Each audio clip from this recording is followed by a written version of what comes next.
Hey guys, welcome back to my YouTube channel. So guys, नोंथांमोनखौहाय आंनि बे गोदान मोनसे भिडिअआव गोसो गोरबोजों बरायनाय जाबाय। दा लोगोफोर जों कल्पना आंदों क'क्राझाराव थांगासिनो मोनसे खामानियाव। थ' मा खालामो मा मावो बेखौ नोंथांमोनजों शेयार खालामनोसै होनना भिडिअ लाबोबाय। नोंथांमोना नायलांबाय थाबानो जाबाय भिडिअखौ दे।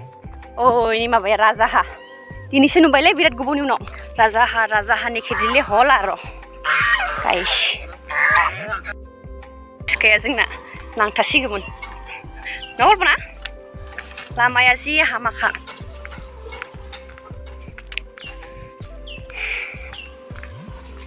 गाइस जि खस्थ' खाले भगबान इथिं ओरैनो फायना लाबाय खाथि होननानै इथिं गामि गेजेरथिं फायबाय लामाया जि हामाखा दा बिदिनो थांबाय थानांसिगोन आरो जोङो बाइक गैया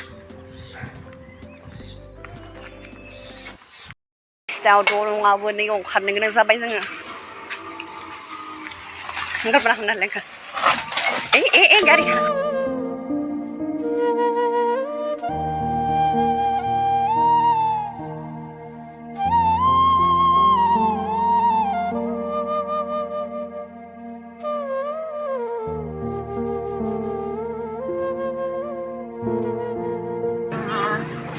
So guys, जोङो मोनफैबाय दायो बाय'डाटा गांसे बानायनोसै आरोना नैबे कल्पना हिरवादानि दखान खाथियाव दंफैयो दा जोङो बाय'डाटाखौ बानायना लाग्रोनोसै कल्पना बिस्कियाव टिलुं फैना माबोरै नांखो